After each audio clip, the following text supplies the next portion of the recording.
के प्रदेश अध्यक्ष के अध्यक्षता में बैठक संपन्न हुई। उसमें प्रदेश के सारा कमेटी एवं जिला अध्यक्ष ने अधिकृत किया कि आगामी 2024 के विधानसभा का चुनाव लड़ना है, किसके साथ गठबंधन करना है, किसके साथ गठबंधन नहीं करना है, किसके साथ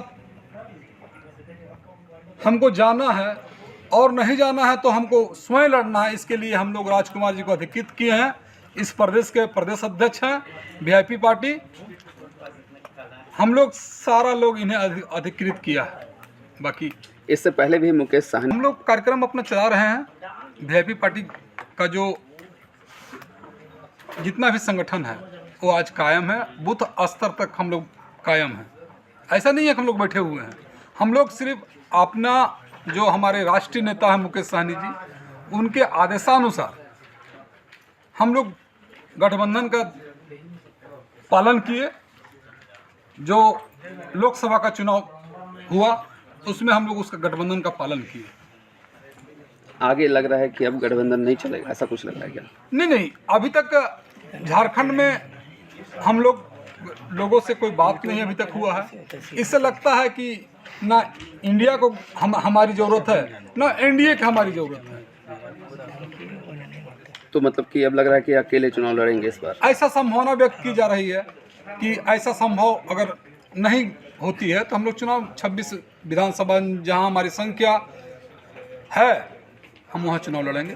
झारखंड में कैसा भविष्य लगता है आपको विकासशील पार्टी का? क्योंकि यहाँ पे लगातार जेएमए में भी जयराम महतो भी आ गए, तो कैसे आप लोग इसको देखेंगे कि अपनी पार्टी की मुद्दे क्या होंगे आपके? क्या मुद्दे पे? हमारे मुद्दा तो मैनिफेस्टो में आएगा ही। अभी जो मुद्दा है एक ही मुद्दा है कि राजमहल जैसा सीट में हम लोग चुनाव लड़े हैं, हमारे विधायक रहे हैं, जहां हमारी 1,07,000 वोट की संख्या, और आज हम लोग बैकफुट में हैं।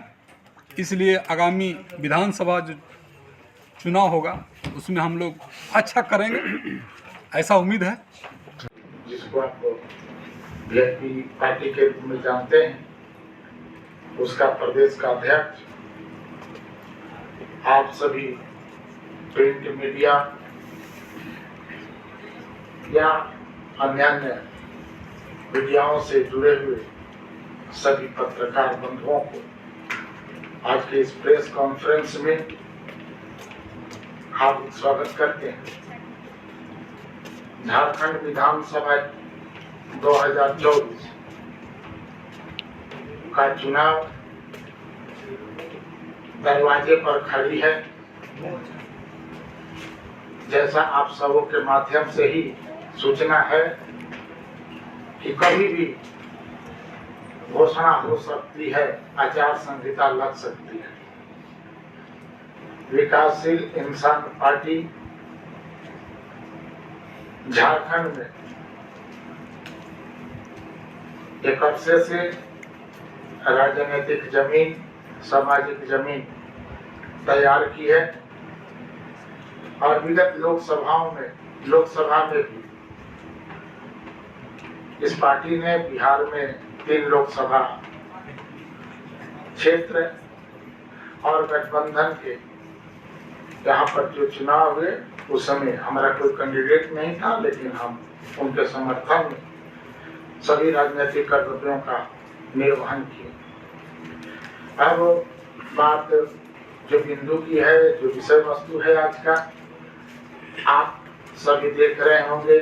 हमारे इस प्रदेश के सभी जिलाध्यक्ष, प्रदेश कार्यकारिणी के सभी माननीय पदाधिकारी का, विकासशील इंसान पार्टी के राष्ट्रीय स्तर के पदाधिकारी, जो प्रमुख लोग हैं यहाँ उपस्थित हैं।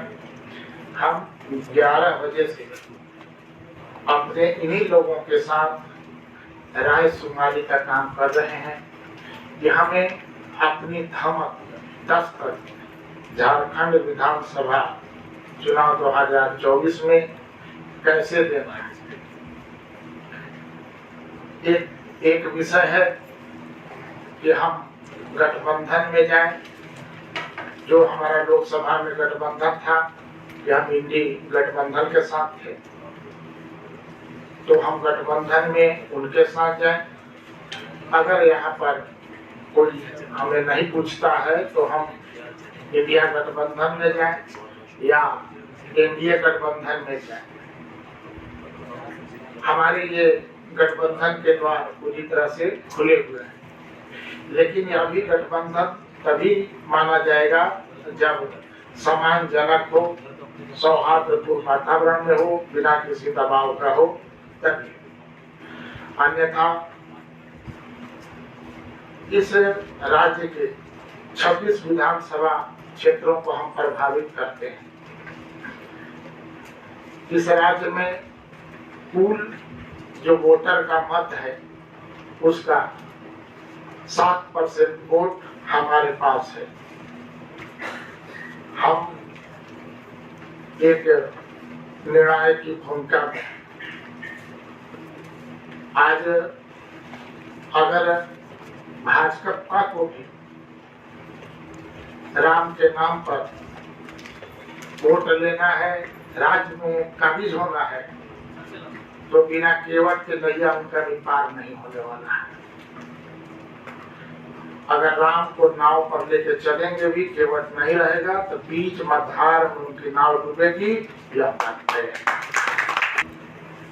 हम 7% है, इसका एहसास लोगों को होगा। राज बनने के बाद से ही हम हमारा जो समाज है, हमारा जो वोट वर्ग है, वो लगातार बीजेपी को वोट देते आ रहा है। लेकिन आज तक बीजेपी ने न राजनीतिक रूप से, न सामाजिक रूप से, न आर्थिक रूप से इस वोट वर्ग की सुधि देने का काम नहीं किया है। इस बार हम उनको एक अवसर दे सकते हैं और ये अवसर ही है कि आप सबों के माध्यम से उनको न्यूज पहुंचेगा ही। अगर वो ये अवसर नहीं देते हैं तो फिर हम स्वतंत्र हैं किसी भी तरह का निर्णय लेने का, या अवसर ना हम उन्हीं को नहीं दे रहे हैं, हम जेएमएम सहित तमाम कांग्रेस वगैरह के हैं उनको भी अवसर हम दे रहे हैं। हम मानते हैं कि इससे ज्यादा घाटा बीजेपी को ही भी होगा, लेकिन अब हमारे पास ना समय है न इंतजार करने का अब कोई धैर्य है।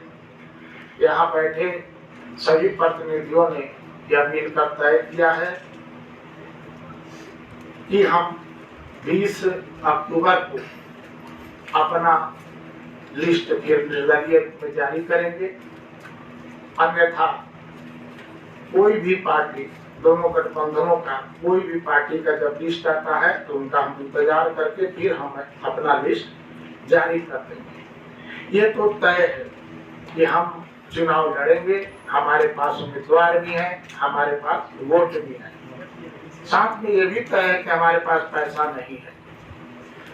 ये भी हम लोगों ने तय किया है कि हमारे जितने कैंडिडेट खड़े होंगे उनका बोझ समाज उठाएगा और समाज उनका नॉमिनेशन फीस से लेके बाकी सारी चीजों के लिए एकजुट होकर इस चुनाव में लड़ेगा और हम इस झारखंड के विधानसभा में अपना प्रतिनिधि पहुंचा के रहेंगे। ऐसा यह कृत संकल्प आज की राय सुनवाई में तय मानी गई। जब तक हमने कहा कि जब तक कोई सामान्य जन तरीके से हमारे साथ कोई वार्ता नहीं करेगा तो हम कैसे कर पाएंगे। हम लगातार जिनका राज बनने के साथ ही वोटर हैं उनको भी तो सुधि लेना चाहिए कि हम लोग को बुला के बात करें। कल जब चुनाव मैदान में आएंगे तो खोजेंगे राजकुमार कहाँ है, चरण केवट कहाँ है, मनदीप मल्ला कहाँ है, ये सब लोग खोजेंगे। आज क्यों नहीं खोज सकते हैं? इसलिए क्या कि यहाँ आएगा तो थोड़ा अपना हक की बात करने मत लगे। हम अभी तक जो हमारा जो सीधे हम जहाँ पर हमारा 15,000 मत है उससे लेके 1 लाख तक मत, 1,10,000 से 15,000 हमारा राजमहल विधानसभा में हम मत रखते हैं। वहाँ तो वहाँ हम लड़ेंगे ही। गढ़वा में 76,000 हमारा गढ़वा विधानसभा में मत है। 35,000 हम विश्रामपुर में हैं। डाल्टेनगंज सीट पर भी हम 35 से 36,000 हैं।